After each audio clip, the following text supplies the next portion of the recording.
Hello friends, so today we will discuss about evolution. Evolution एक नया chapter है जिसे आज हम लोग डिस्कस करने वाले हैं, समझने वाले हैं एंड मेमोराइज करने वाले हैं। ये जो इवोल्यूशन है ये होता क्या है, ये जो टर्म है उसे किसने दिया था और इसे कैसे डिफाइन करेंगे, ये सारी चीज़ें आज हम देखने वाले हैं। तो इवोल्यूशन जो टर्म है इसे दिया था हर्बर्ट स्पेंसर ने, जो कि एक लैटिन टर्म होता है। ई मतलब होता है आउट, वॉल्व मीन्स होता है रोल करना या अनफोल्ड करना, कुछ अनफोल्ड करना। देन आज हम जो पढ़ने वाले हैं वो है थ्योरीज के बारे में, जो इवोल्यूशन की थ्योरीज होती है उसके बारे में कि इवोल्यूशन हुआ है उसमें कौन कौन से थ्योरीज है, वो सारी थ्योरीज को आज हम एक एक करके डील करने वाले हैं। जिसमें सबसे पहला जो थ्योरीज है ये है लैमार्क की थ्योरी, जिसे इनहेरिटेंस ऑफ एक्वायर्ड कैरेक्टर भी कहते हैं। और सेकंड थ्योरी है जिसे डार्विन थ्योरी भी कहते हैं या डार्विन की नेचुरल सिलेक्शन की थ्योरी कहते हैं। तीसरा जो है ये है डिवरीज की थ्योरी, तो ह्यूगो डिवरीज इन्होंने म्यूटेशन थ्योरी दिया था, इसे भी देखेंगे। और फोर्थ है मॉडर्न कॉन्सेप्ट ऑफ इवोल्यूशन, जिसे मॉडर्न सिंथेटिक थ्योरी भी कहा जाता है। पहली थ्योरी है लैमार्क एंड लैमार्किज्म, लैमार्कवाद। ये जो लैमार्कवाद है इसे दिया गया था एक बहुत ही फेमस साइंटिस्ट जिसका नाम है जीन बैप्टिस्ट डी लैमार्क, जो कि एक फ्रेंच वैज्ञानिक थे। इनका जो ईयर है ये 1744 से 1829 है।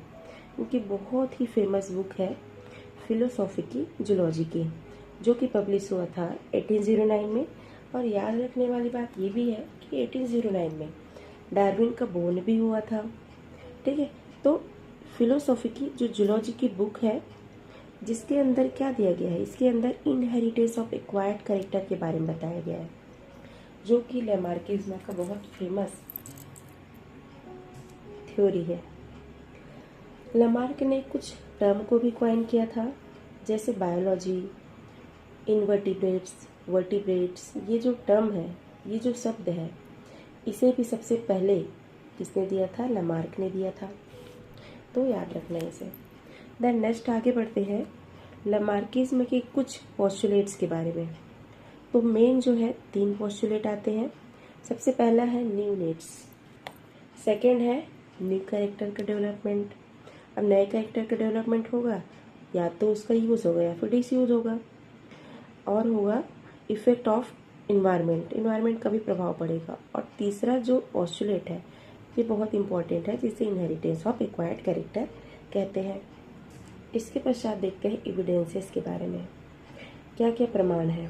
तो पहला जो प्रमाण है ये है evolution of long neck in giraffe. Second है इवोल्यूशन ऑफ स्नैक, स्नैक में पहले पैर हुआ करता था, लेकिन बर्रोविंग एनिमल जब से वह बर्रो में रहना स्टार्ट किया तब से जो पैर है वह डिसअपियर हो गया।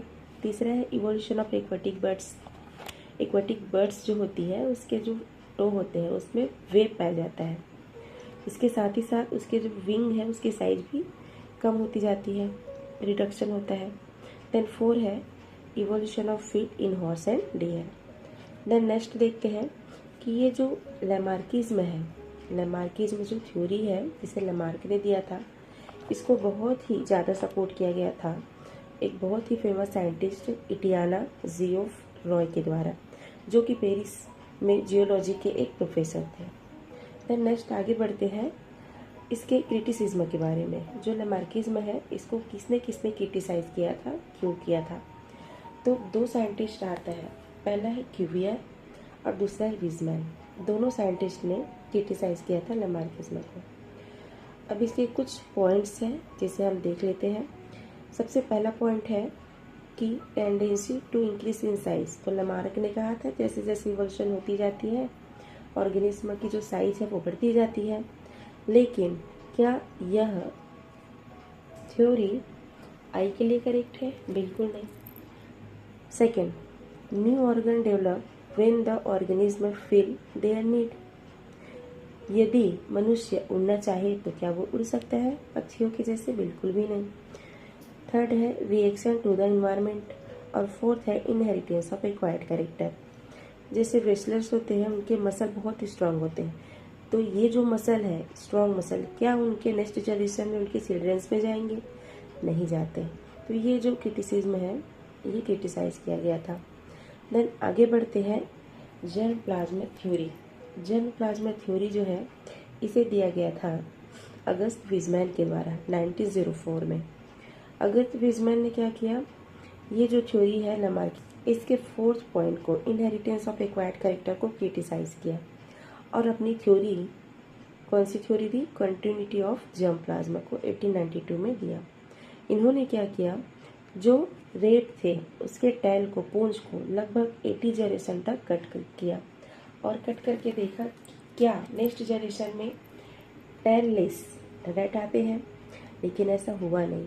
हर जनरेशन में टेल आ ही जाते थे। तो इससे क्या सिद्ध हुआ, इससे ये सिद्ध हुआ कि प्रत्येक ऑर्गेनिज्म में दो प्रकार की सेल होती है, या तो सोमैटिक या तो जर्म। अगर किसी प्रकार की चेंजेस जर्म प्लाज्मा में होती है तभी यह नेक्स्ट जनरेशन में इनहेरिट होती है, लेकिन यह अगर सोमैटिक सेल में होगी, बॉडी की सेल में होगी किसी प्रकार की म्यूटेशन, तो ये इनहेरिट नहीं होगी।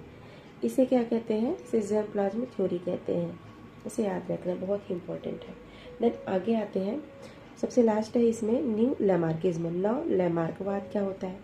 नौ लैमार्कवाद दिया गया था टी.एच. मॉर्गन एंड कॉक के द्वारा, और इन्होंने क्या कहा, इन्होंने बताया कि जो जर्म प्लाज्मा होती है इसमें कुछ कैरेक्टर एक्वायर होते जाते हैं, धीरे धीरे करके उसमें इनकॉर्पोरेट हो जाते हैं, और ये जो जर्म प्लाज्मा है यही एक जनरेशन से दूसरे जनरेशन में जाती है।